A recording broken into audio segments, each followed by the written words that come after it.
Most people are slaves to their emotions. They erupt, they retreat, they beg for understanding, while their enemies watch, measure, and strike. In war, in politics, in love, the first to lose composure is the first to lose control. If you cannot master your triggers, you are an open book, ripe for exploitation. This is not about suppressing feeling. It is about weaponizing it. You believe your emotions are private. They are not. Every flicker of irritation, every flash of pride, every tremor of fear is a signal, an unguarded gate in the fortress of your mind, and gates invite intruders. The world does not care for your peace of mind. It is too busy calculating how to use you. If you wish to survive among predators, you must become the kind of creature whose reactions are deliberate, whose silences are traps, whose calm is a blade hidden in velvet. They say emotions are human. They are not. They are signals, flags, invitations for others to step inside your mind and rearrange the furniture. Every time you react without calculation, you are paying a price. Not in gold, not in blood, but in control. Think of your reactions as a form of currency. When you spend them cheaply, an outburst here, a flash of irritation there, you tell the world exactly how much you're worth. And once the world knows your price, it will buy you. A king who cannot mask his rage will be played by flatterers. A lover who cannot hide their jealousy will be cornered by rivals. A ruler who shows fear will be tested by every vulture in the court. Do you understand now why silence is often more powerful than speech? Because silence preserves value. It keeps others guessing whether you are unmoved or simply biding your time. History offers no shortage of examples. Consider the Roman general Scipio Africanus. When accused by political enemies of corruption, he did not erupt in defense. He did not plead. He merely reminded the people of the day he defeated Hannibal, then walked away from the forum. No argument, no reaction. He left his enemies with nothing to grasp but air. They were robbed of the fight they desired, and with no enemy to rally against. Their campaign dissolved. That is the economy of reaction. To give nothing when giving would cost you power. To act only when the price is right. You might think this requires coldness.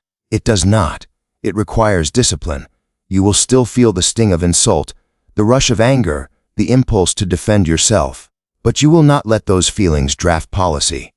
Ask yourself, what is the value of my reaction in this moment?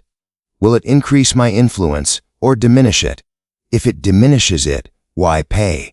The weak react to everything because they cannot distinguish between moments that matter and moments that do not. The strong, they hoard their reactions, saving them for the decisive strike. Consider a chess master. They do not panic when a pawn is taken. They do not slam their fist on the table over a single piece lost. Why? Because their eyes are on the endgame. They know the true price of reacting too soon. The opponent learns their strategy. In politics, I have watched men destroy themselves simply by speaking too quickly. They thought they were defending their honor. In truth, they were providing the enemy with free intelligence. You must understand, every time you display an emotion, you hand the other person a map that shows where your walls are thin and where to aim the next siege. This is why the great strategist never reveals the true depth of his irritation or delight. He lets the other side wonder. Wonder is a weapon. You are not required to be cold stone, but you are required to appear so when the situation demands it. Think of yourself as a merchant in a dangerous marketplace. Every reaction is gold in your purse. You do not toss coins to every beggar. You invest them where they bring return. And here is the uncomfortable truth. Those who master the economy of reaction will always have advantage over those who don't. Because in the game of power, the one who controls the pace of emotion controls the pace of events. So ask yourself, how much have you already spent today? How much power have you given away for free? Guard your currency. Guard it as you would a throne.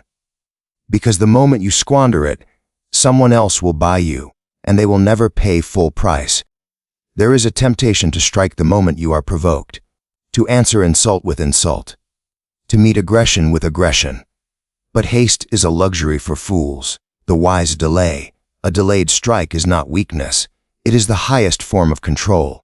It is the art of forcing your opponent to live inside the wound they inflicted, while you choose the exact moment to make them bleed for it.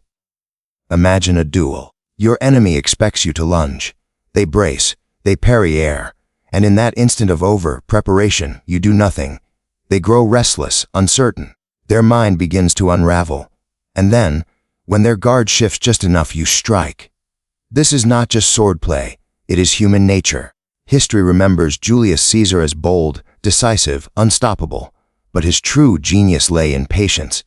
When his rivals in the Senate plotted against him, he did not rage in the open. He smiled.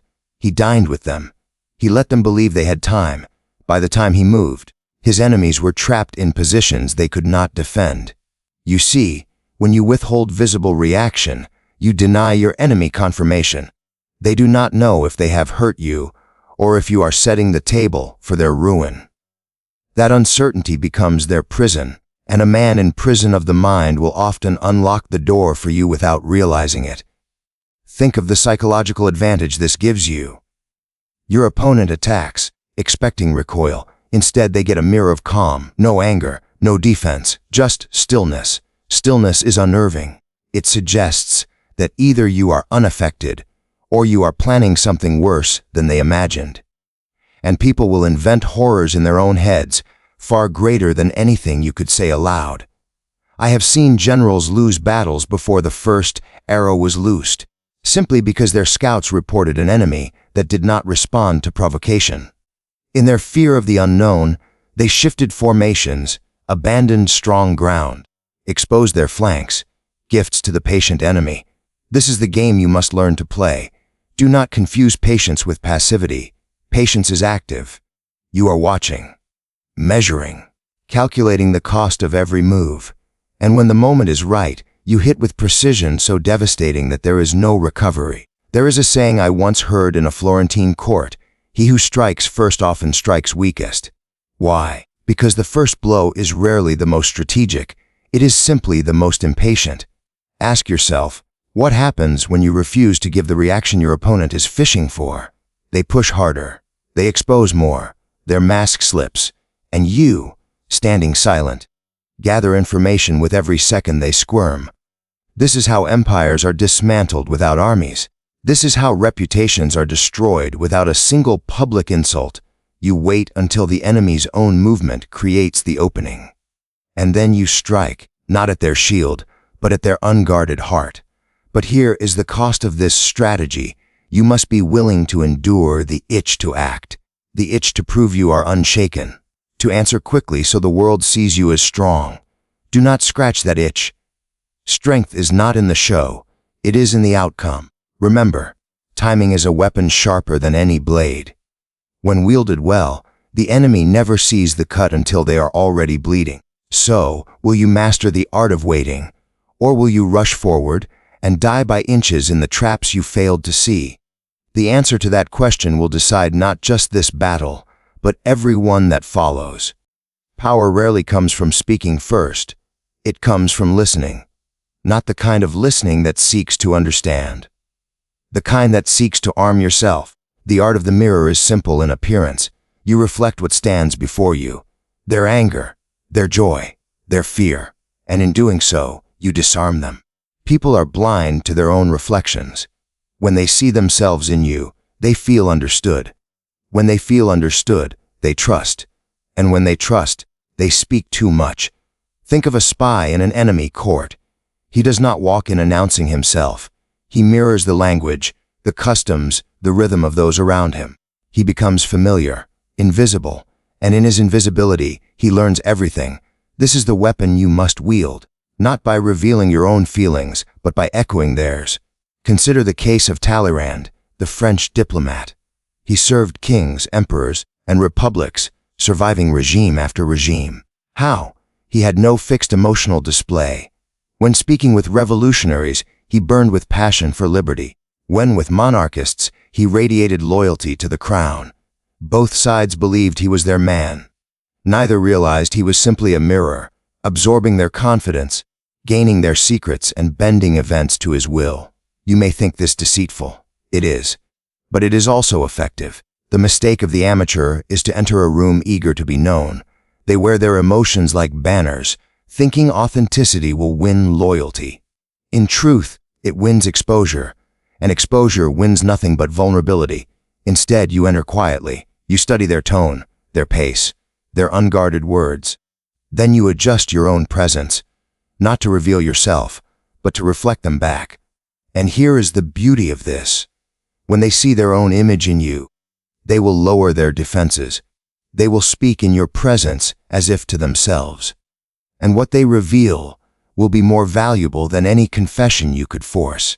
You must understand, people are intoxicated by their own reflection. The narcissist feels flattered. The insecure feels understood. The arrogant feels validated. And all the while, you remain unreadable. Unreadable is untouchable. If they cannot place you, they cannot predict you. If they cannot predict you, they cannot control you. In this, you become the strategist who fights without showing his sword. You make them believe they are leading the dance, while they move to the rhythm you set.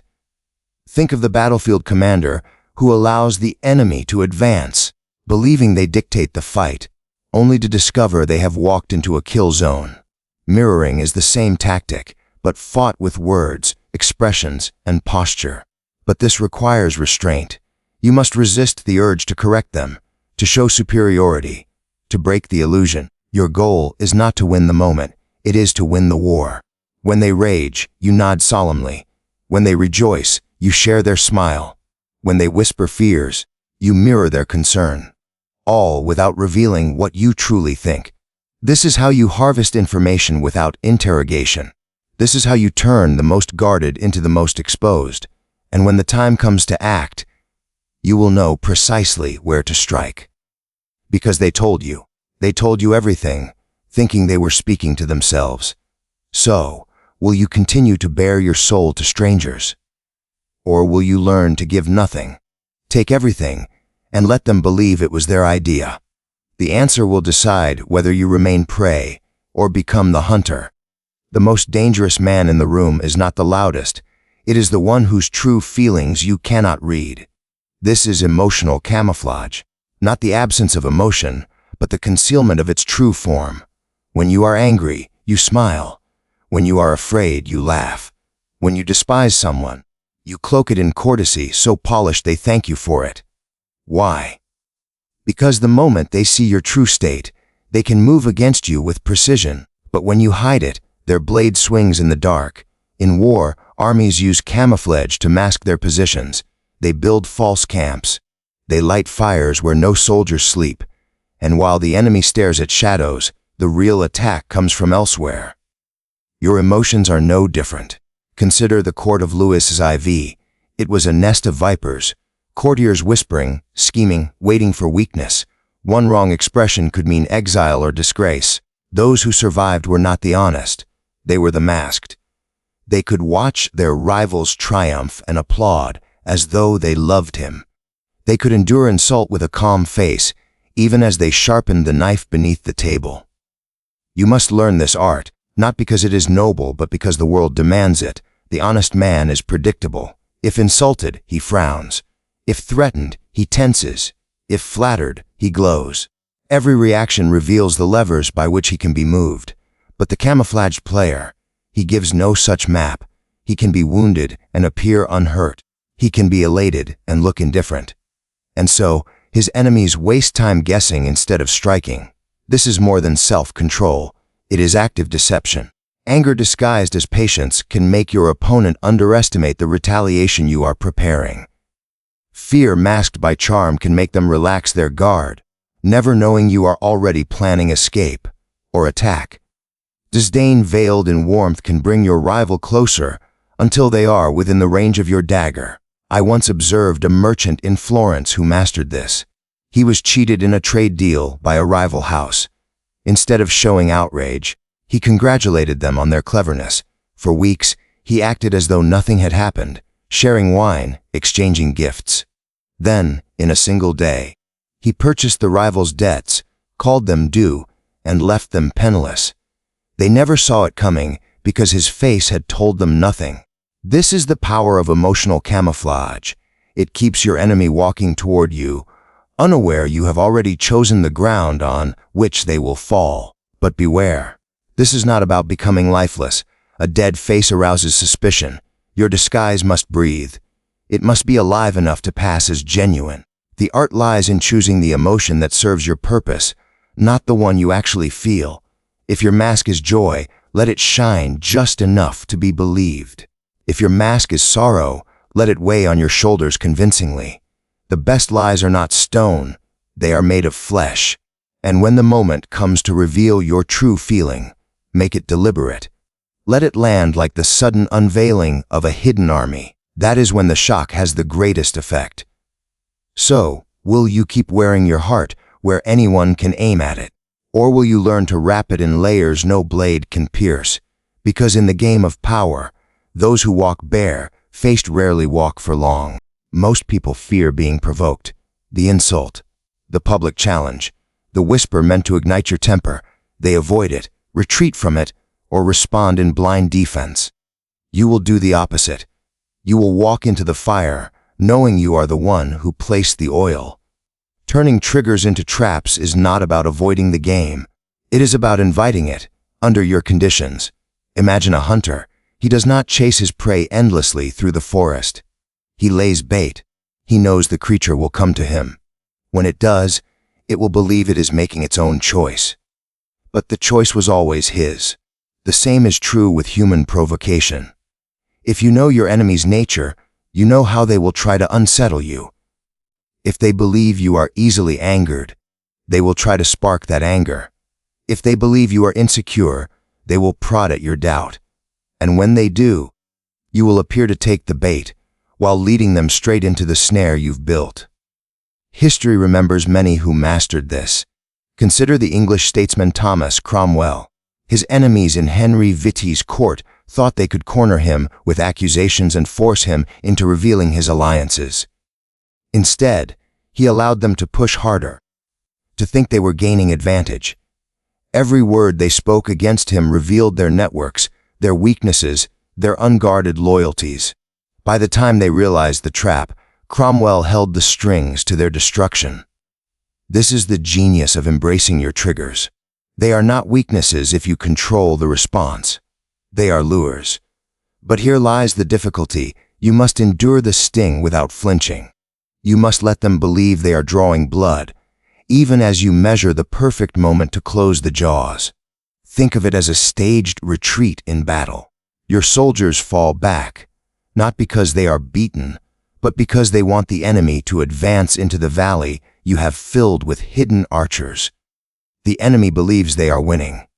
They are only walking deeper into the kill zone. This is how you handle provocation. Let them think their words have struck you. Let them push further, overextend themselves, show their true intentions.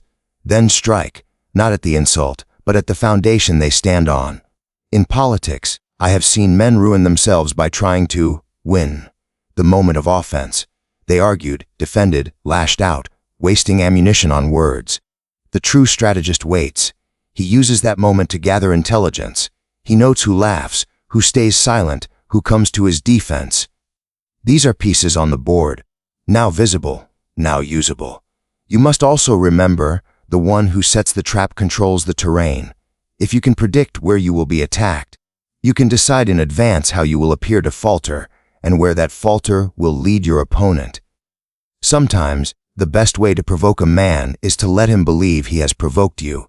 His guard drops, his confidence swells, and overconfidence is fatal. But this is not a game for the impatient. If you reveal your hand too soon, you gain nothing but momentary satisfaction. If you wait until their position is hopeless, you gain everything: reputation, resources, and the lesson burned into the minds of all who watched: you cannot be provoked without consequence. So, will you avoid your triggers like the timid, or will you bait your enemies into walking willingly into the teeth of your design? Because in the world of power, only the hunter chooses when the trap is sprung. Control is never about force. It is about architecture. You build the walls of thought while letting them believe they are free to wander. The most elegant chains are the ones they cannot see. No struggle, no rebellion, only compliance dressed as choice. Ask yourself, when was the last time you acted without someone's influence shaping you first? Are you certain it was your will or theirs? Those who master this skill are rarely recognized. They remain in shadow, pulling threads so fine they disappear in the light. And by the time their design is clear, it is too late to resist. If you have seen the value of such power, speak it. Share your thoughts below, not for my sake, but to measure the minds listening here. If you seek more strategies, more weapons for the mind, subscribe. This is not entertainment, it is preparation. And if you choose to share this, do it with precision, not to please an algorithm, but to shape the thoughts of those who will one day stand beside you or against you.